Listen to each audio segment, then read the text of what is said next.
Ang kwentong ito ay hango sa totoong buhay. Karanasan ito ni Kukoy. Taong 1974, Kamunoan, Samar.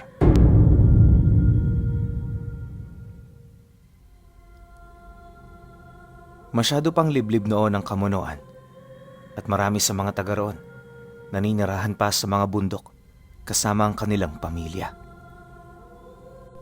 Iilan lang din ang nakatira sa mga maliliit na baryo na ngayong pangkasalukuyan halos bayan na akong maituturing. Matagal nang magsasaka si Kukoy. 2 henerasyon na nilang pagmamay-ari ang 6 na ektaryang nyugan. Ito ang pangunahin nilang pinagkukunan ng hanap buhay, kaya sa murang edad, obligado silang matuto ng mga pamamaraan sa pagpapatakbo nito. Malimit sa kanilang mga binibenta ay kopra. Kapag walang-wala naman, naglalako sila ng mga nyog at iilang puko. Gumagawa rin sila ng tuba dahil sa ito ang madalas inumin ng kanilang ama. Nga pala, konting description lang sa bahay nila. Dito kasi ikot ang kabuuan ng kwento. Kung hindi ninyo na itatanong, nakatirik ang bahay nila sa isang mataas na parte ng lupa malapit sa bundok. Entrada lang ito ng nyugan, kaya mula roon, tanaw na nila ang halos kalahati ng kanilang ari-arian. Sa lapad nito, aminado silang hindi nila ito kayang bantayan. May mga parte nga noon ng lupa na halos 1 beses lang sa 1 taon kung mabisita. Bukod kasi sa taas ng mga damong kinakailangang kapasin bago makarating dito, pahirapan din ang paghahanap ng mga daang ligtas daanan. Ang ganoong sitwasyon ang naging daan para magdesisyon ng kanyang ama na pagtuunan na lamang ng pansin ang mga nyog na malalapit sa kanila. Di rin sila lumalayo sa mga itinuturo nitong lugar dahil sa isang istorya na matagal na nitong ginagawang panakot sa kanilang lahat. Ayon sa karanasan ng kanyang ama, hindi lang sila roon ang naninirahan. Marami doong mga nilalang na hindi nakikita ng kanilang mga mata na halos araw-araw nilang kasama. Wala namang nakakatakot sa mga ito. Gawa ng kung iisipin, hindi naman ito gumagalaw ng tao na walang ginawang masama sa kanila. Ang kaso lang, meron doong isang nilalang na nakatira na pawang mabagsik at gusto palaging makalanghap ng sariwang dugo. Ang nilalang na yun pinuno, malayo sa wangis ng isang tao. Kagaya ng hayop, nakatira rin ito sa parte ng gubat kung saan may nakaimbak na tubig at may mamasa-masang lupa sa paligid. Nasa dulong parte ito ng kanilang lupain, kaya para hindi magambala ang mga nilalang, sila na mismo ang umiiwas. Dagdag pa ng kanyang ama na, wala na siyang ibang nalalaman ukol dito, maliban sa mga kwentong pinagpasapasahan sa kanilang pamilya. 6 na henerasyon na ang nakakaraan. Ayon sa kwentong yun, noong unang panahon, may nakatirang antingero sa lupang kanilang pagmamay-ari. Ang antingero ay matagal nang nakatali sa kanyang asawa, ngunit sa hindi malamang dahilan, hindi sila nabibiyayaan kahit isang supling. Napakalungkot ng dalawa. Hindi dumaraan ang araw na hindi umiiyak ang kanyang kinakasama. Wala rin silang malapitan sa ganoong problema, kaya nagdesisyon itong humanap ng paraan para matupad ang kanilang inaasam. Lingid sa kaalaman ng kinakasama nito, nakipagkasundo ito sa isang makapangyarihang engkanto ng kadiliman. Kapalit ng kanilang anak ay ang pagsilang din ng kakambal nito na may purong dugo ng engkanto. Kahit alanganin ng ganoong pakikipagkasundo, napilitan ng antingero na sundin ito. Matapos nun, matagumpay ngang naisilang ang 2 bata. Yung isa normal, habang ang isa naman, tao ang itsura pero makikitaan mo ng kakaiba sa katawan. Di lang yon, pagkalabas nito sa sinapupunan, nakakapaglakad na ito at nakakapagsalita na ng kakaibang dialekto. Sinubukan itong paslangin ng kumadrona, ngunit sa kasamaang palad nagawa pa rin itong makatakas. Ilang araw ang lumipas pagkatapos ng pagdadalang tao ng asawa nito. Bumisita ang engkanto kung saan ito nakipagkasundo. Hindi naging maganda ang pag-uusap ng dalawa at kalaunay pinatay silang mag-asawa. Ang bata namang naiwan, lumaki sa piling ng kumadrona. Ito ang nagsilbing ama't ina nito sa loob ng ilang dekada. At yun din ang pinagmula ng kanilang henerasyon. Dahil sa ganoong kwento, hindi may pagkakaila ni Kukoy ang matinding takot kapag naririnig ito. Alam niya kasing walang halong biro ang ganoong istorya, gawa ng may mangilan-ngilan na sa mga kamag-anak nila na nakainkwentro ang nilalang. 3 sa 7 lang noon ang nakatakas, kaya para maalis ang ganoong kamalasan, nilisan ng mga kapatid ng kanyang ama ang lugar na kinamulatan nila. Magmula noon, tanging sila na lamang ang nagpatuloy nito. Yun din ang rason kung bakit tinapesan nito ng malaki ang parte ng kanilang lupa. Sa pagsapit naman ng taong ito, kasalukuyang maganda ang kitaan sa inaani nilang kopra. Tumataas na kasi noon ang palitan, kaya gano'n na lamang ang pagpapagal nila para kumita ng malaki. Nang mapansin naman ito ng iba pang mangnyonyog, dito na nagsulputan ang mga pagawaan ng kopra. Yung iba malapit lang sa lupain nila. Di naman nila ito gaanong pinapansin, gawa ng alam na nila kung anong ibig palabasin ng mga taong yun. Ilang beses na rin nila itong nahuli, kaya hindi na din ito nakapagtataka. Palagi ring sinasabi ng tatay nila, hayaan na lamang ang mga taong pumapasok sa nyuga ng walang pahintulot. Basta ba'y hindi nito naapektuhan ng mga nyog na kanilang inaalagaan, malaya itong makakuha ng mga nyog mula sa mga lupain nilang nasa pinakadulo na. Nakausap na rin ng tatay niya ang may-ari ng pagawaan, kaya sigurado ito na wala nang magiging sanhi ng hindi pagkakaunawaan. Kung isipin, pabor ang ganoong kilos para sa kanilang mga kakompetensya. Pero ang hindi alam ng mga ito, paraan ito ng kanyang ama para mapakain ang nilalang na kinakatakutan nila. Alam kasi nitong may posibilidad na atakihin ito ang kanilang pamilya, lalo na kung makaramdam yon ng matinding gutom. Dahil sa ganoong kasunduan, dinagsahan ng grupo ng mga kalalakihan ang kanilang lugar. Araw-araw, dumaraan ito sa bakod at hangganan ng lupang itinuturing nilang pribado. Minsan nga, humihinto pa ito sa tahanan nila para humingi ng tubig sa bukal. Ni minsan hindi nila ito pinagdamutan, gawa ng yon ang paraan ng kanyang ama para makibagay. Alam kasi nito na ang paningin ng mga taong yun sa kanila, walang iba kundi mga katunggali. Imbis na gano'n ang kanilang ipakita, minabuti ng tatay niya na baliktarin ang sitwasyon. Isang hindi magandang estratehiya para sa mga hindi nakakaunawa, ngunit sa mga nakakaintindi, isa itong napakahusay na paraan. Sa loob lamang ng ilang araw na pangunguhan ng nyog, unti-unti na silang nakikinig ng istorya sa mga mangnyonyog na napapadaan palagi sa kanila. Kwento ng mga ito, merong mga pagkakataong namamalikmata sila. Ayon sa isa na, noong nagdaang hapon, habang nasa itaas siya ng nyog, may nakita siyang isang taong nakatingin sa kanila mula sa malayo. Hindi naging malinaw sa kanyang mukha nito, ngunit nasisiguro niya, hindi yun taga-baryo. Ang mas nakakapagtaka pa sa lahat, para itong palaboy na pagala-gala lang sa lugar na yon. Dagdag pa nito na, sinubukan niyang lapitan ng tao pagkababa niya, ngunit bago pa man siya roon makalapit, bigla itong nawala na parang bula. Ganon din ang nakita ng iilan niyang mga kasama, kaya hindi na nila maiwasang magtaka. Ang mas nakakagulat pa sa lahat ay yung madalas nitong pagpapakita. Sa isip-isip nila, baka nasanay na ang taong yon na merong mga taong pumupunta sa lugar kung saan yon naninirahan. Nang marinig naman nila Kukoy ang sinabi nito, wala silang binanggit na kahit na ano. Basta ang ginawa nila, nanahimik sa isang tabi habang pinakikinggan ang pag-uusap ng mga kalalakihan.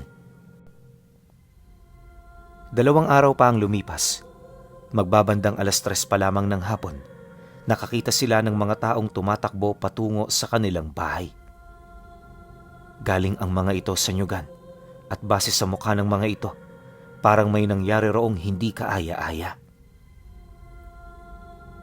Nang marinig naman ito ng kanyang ama, agad naman yung lumabas, bit-bit ang palakol na pinagpupuputol nila sa mga kahoy na ginagamit nilang panggatong. Ilang minuto pa ang lumipas. Paglapit naman ng mga ito, agad naman yung humingi ng tulong. Ayon sa mga taong yon, yung kasama nilang kasabayan nilang pumunta roon ng umaga, nakita nila sa itaas ng nyug, napatay na. Nawawala na rin ang ulo nito, tapos nakasabit na lang yun sa isa sa mga sanga. Ang dugo naman ng kalunos-lunos na biktima, patuloy na umaagos sa puno ng nyug.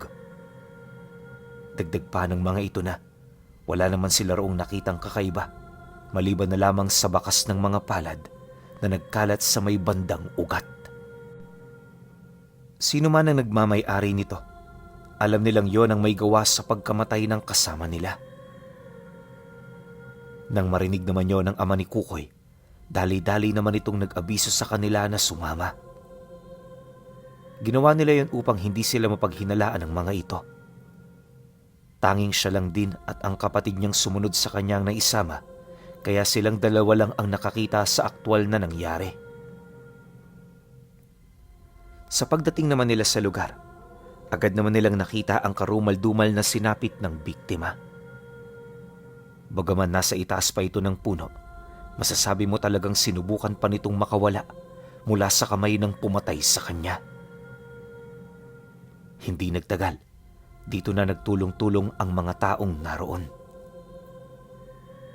Pagkababa naman nila sa labi, agad nila itong dinala sa labas ng bahay kung saan sila nakatira.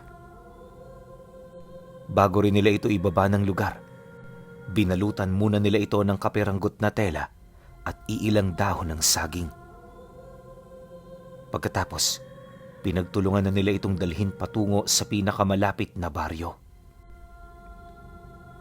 Sumama noon ang kanyang ama para naman kahit papaano makapagpaliwanag sila. Alam kasi nitong traidor ang mga bibig ng tao sa baryo, kaya gusto niyang limitahan ang mga sasabihin nito. Di naman kasi yun makakapagsalita ng masama sa kanilang pamilya, lalo na kung naroon siya. Dahil sa ginawa ng tatay niya, naiwan silang mag-anak sa bahay.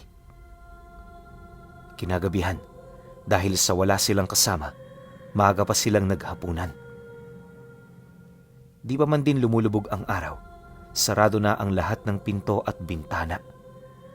Nag-iwan din sila ng siga sa labas, nang sa gayoy madali nilang makita ang mga nilalang na mapapadpad malapit sa kanila. Sa paglalim pa ng gabi, tahimik na ang buong paligid. Yung mga kapatid ni Kukoy tulog na, habang siya naman matyagang naghihintay sa kanyang ama. Inaasahan niya kasing uuwi ito anuman ang mangyari. Ngunit sa kasamaang palad, 10:00 na lamang ng gabi, wala pa rin ito. Bilang alam ang daan pabalik sa kanilang tahanan, di niya talaga maiwasang makaramdam ng pagkabahala. Isa pa sa ikinakatakot niya ay ang paggala ng nilalang na yon malapit sa kanilang lugar. Pagtungtong naman ng 11:00, panay na ang pagsilip ni Kukoy sa labas ng bahay. Marami mang lamok sa sala, di na ito mahalaga. Ang gusto niya kasi, kapag nakita na niya ang tatay niya, agad niya itong mapagbubuksan ng pinto.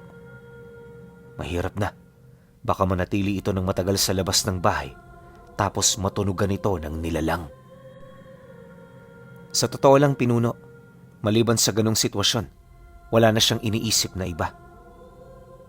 Ang kaso lang, pagkaraan lang ng ilang minuto, imbis na ang tatay niyang makita niya, yung nilalang na pumaslang sa mangnyunyog ang kanyang nasilayan.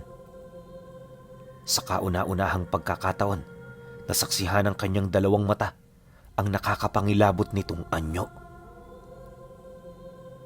Paglalarawan niya rito, meron itong mahabang leeg, tapos sa may bandang ulo nito, mata at malaking bunganga lang ang kanyang nakita. Nakausli rin doon ang mahaba nitong dila habang patuloy itong ngumunguya. Sa likurang bahagi naman ng nilalang, naroon ang isang karo na may nakaratay na katawan ng mga tao. Hindi niya mawari kung saan to nagmula, pero base sa kasuotan nito, parang mga mangnyunyog din ito na kasama ng mga taong sinamahan ng kanyang ama. Habang naglalakad ang nilalang, nasisipat niya itong pataas-taas ang ulo na parabang may inaamoy ito sa hangin. Bawat hakbang din ito, titigil ito ng bahagya para pakiramdaman ng buong paligid. Maya-maya pa, pagdaan naman ito sa may bandang pintuan ng bakod ng bahay nila, dito na niya nakita ang kulay lila nitong balat. Kulukulubot din ito, tapos wala ka raong makikitang kahit isang hibla ng buhok. Wala rin itong saplot, kaya kitang-kita niya talaga ang buo nitong anyo. Ayon pa kay Kukoy, mahaba ng 3 dangkal ang mga braso nito. Yung kamay kasi nito pinuno, abot na abot sa kanyang tuhod.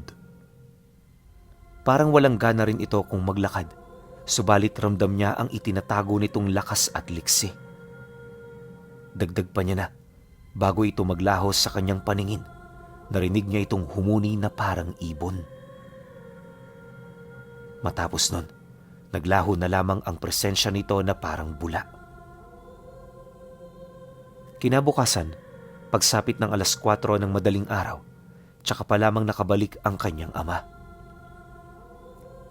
Base sa kwento nito, hindi na siya tumuloy noong gabi dahil hindi niya talaga maatim ang kabang nararamdaman niya.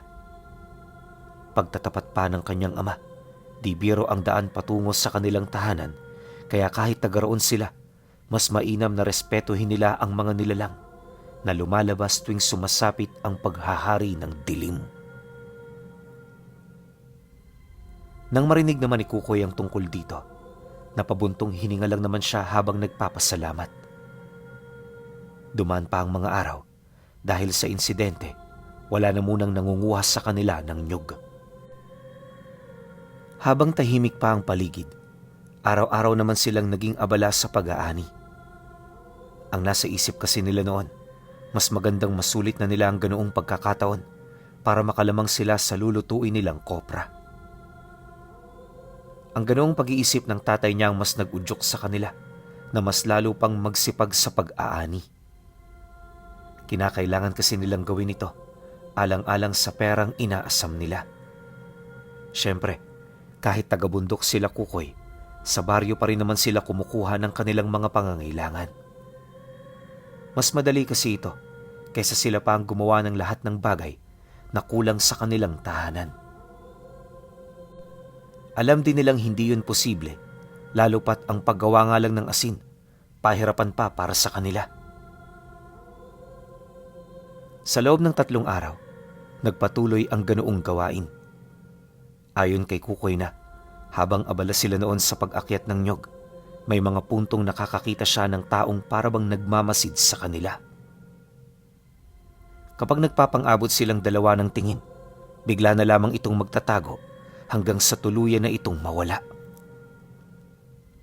Dahil dito, hindi naman siya nagdalawang isip na ipagbigay alam ito sa kanyang ama. Nakakaalarma na kasi ang ganoong pangyayari, lalo na't may kakayahang pumatay ng tao ang nilalang na yun. Pagkarinig naman ng tatay niya sa kanyang sinabi, agad sila nitong tinipon. Lahat ng nasa bahay nila kasali, kaya lahat sila narinig ang sinabi ng kanilang padre de pamilya. Ayon sa kanyang ama, na hanggat hindi pa humuhupa ang insidente, mas mainam na wag silang lalabas ng bakuran. Kung maaari, manatili lang sila sa loob nito para maging ligtas sila. Dagdag pa nito na hanggat nasa loob sila ng bakurang yon, wala itong kapangyarihan na sila'y pasukin Puwera na lang kung sila na mismong magkusang loob na papasukin ito sa kanilang lugar.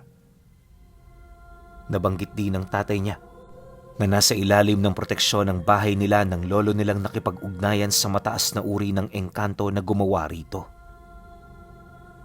Gayunpaman, kinakailangan pa rin nilang magdoble ingat sa kadahilanang hindi pa nila yon nasusubukan. Matapos naman itong mailahad, wala naman silang nagawa kundi ang sumang-ayon. Sa pagpapatuloy ng kanilang pag-uusap, bigla naman silang napatahimik nang magtapat ang kanilang ina ukol sa sanggol na kasalukuyan nitong dinadala. Nang marinig naman ito ng tatay niya, di naman ito maiwasang mapahinga ng malalim. Sa ganoong krisis kasi, may ituturing na isang matinding problema ang pagdadalang tao nito. Bukod sa nilalang na kasalukuyan nilang iniisip, meron ding posibilidad na dumayo sa kanilang tahanan ang mga aswang na makakalanghap sa amoy ng sanggol.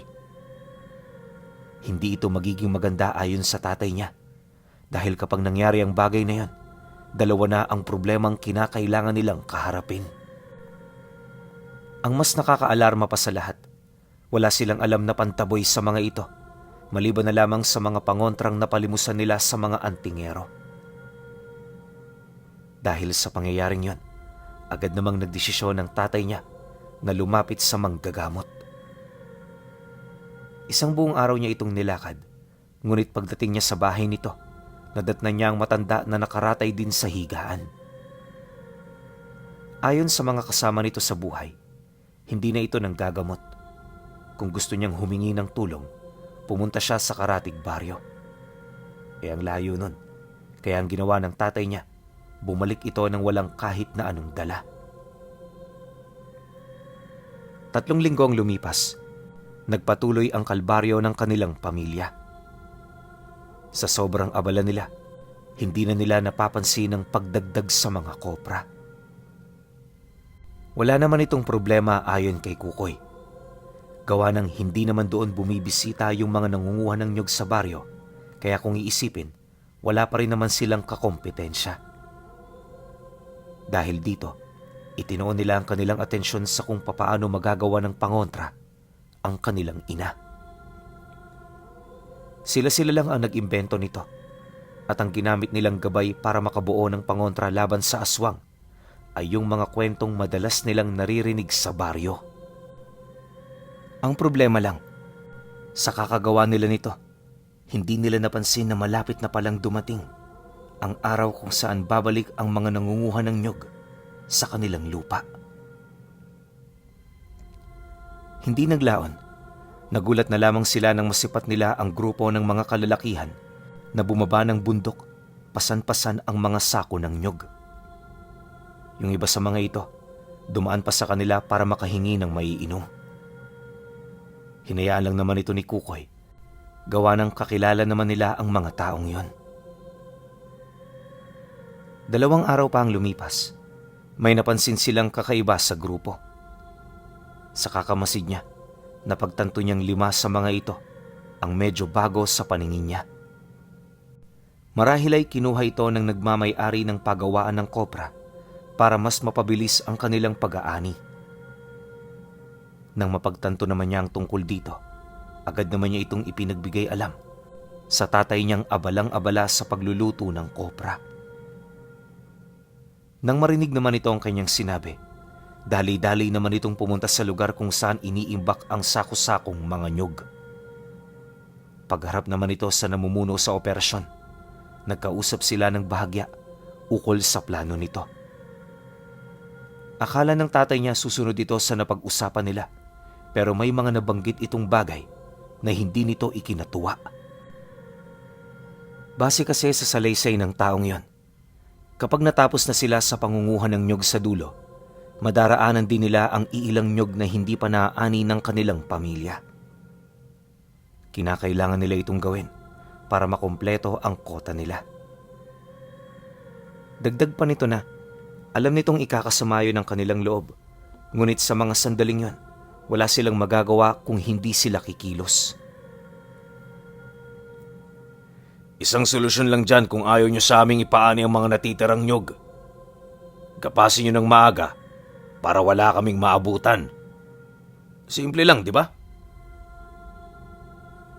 Nang marinig naman ito ng tatay niya, tumangulang naman ito habang tahimik na tumatalikod. Hanggat maaari, hindi ito nagsalita dahil alam nitong wala nang patutunguhan ang kanilang mga pag-uusap.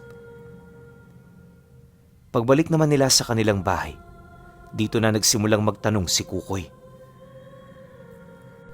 Sa mga sandaling yun kasi, hindi niya maipagkakaila na abala rin sila sa paglikha ng pangontra para sa tiyan ng kanilang ina. Dagdag pa niya na, di hamak na mas mahalaga ito kumpara sa perang makukuha nila rito.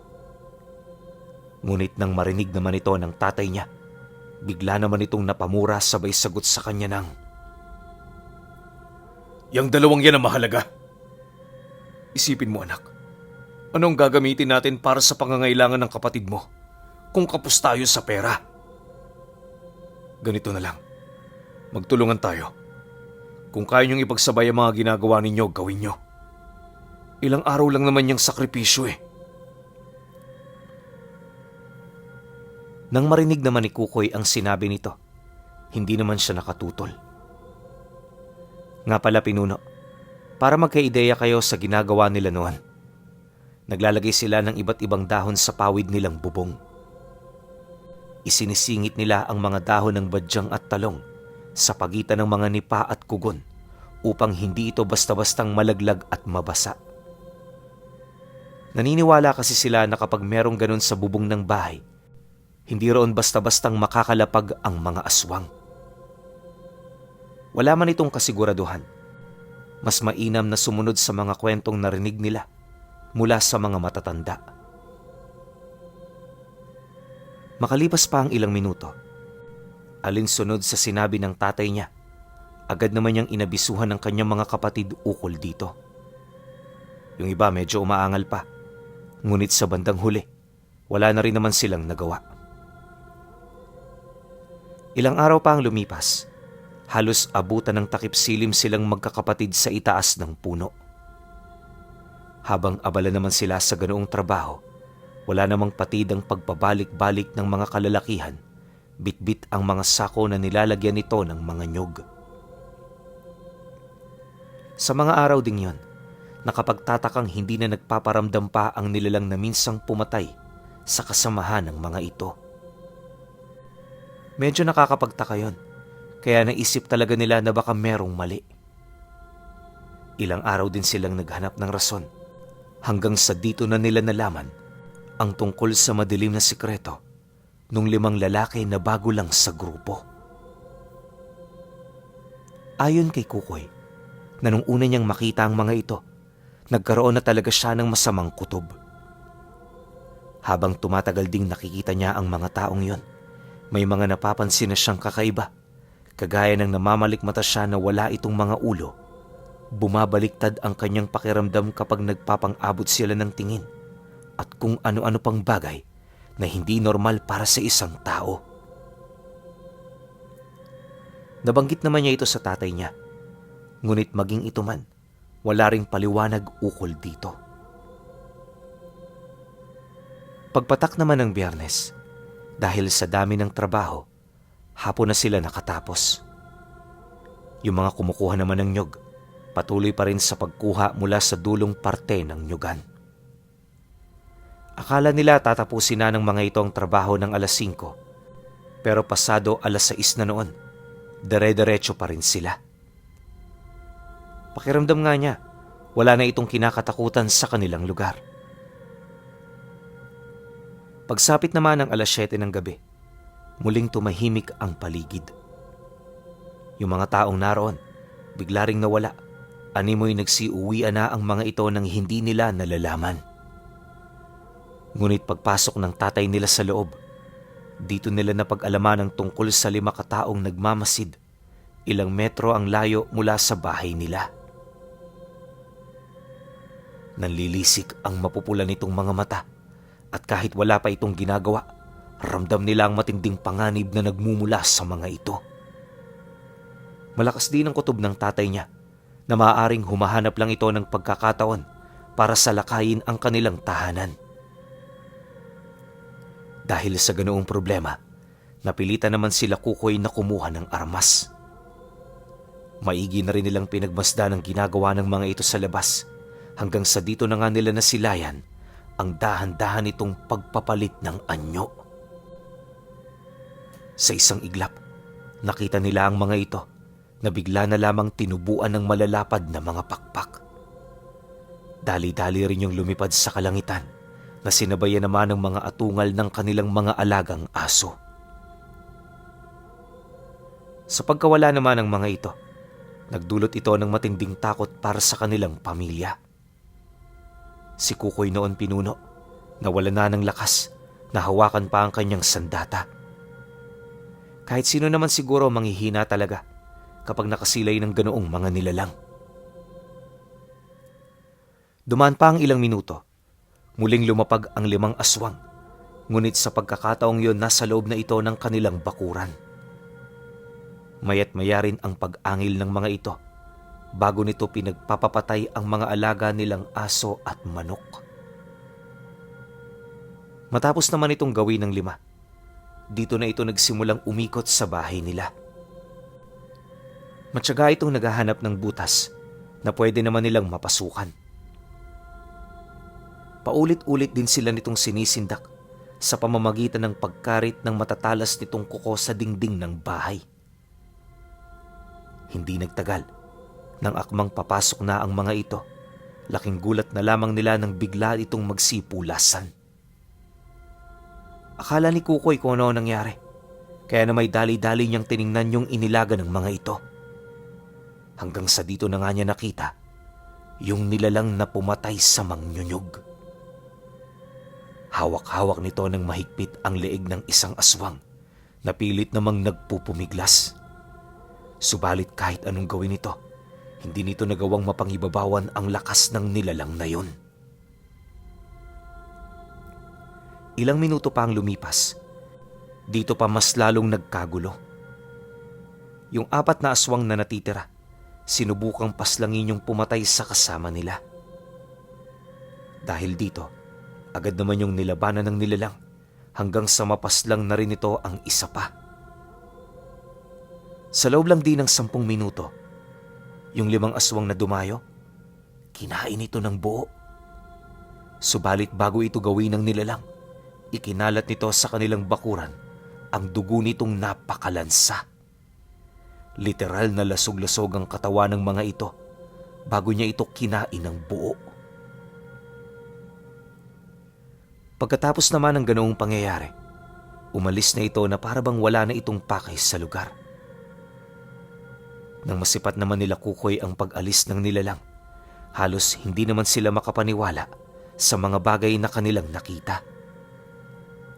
Bawat isa sa kanila takang-taka kung papaano nangyari ang ganon.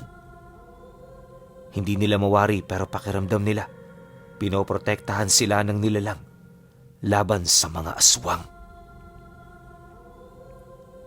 Duman pa ang mga araw, ipinagpatuloy nila ang kanilang pangungopra hanggang sa makalikom na sila ng sapat na halaga. Magmula rin noong nangyari ang mga kaganapang yon, wala nang bumisitang aswang sa kanila hanggang sa makapanganak ang nanay niya. Ngayong pangkasalukuyan, kahit matanda na siya, pinipilit niyang manatili sa koprahan.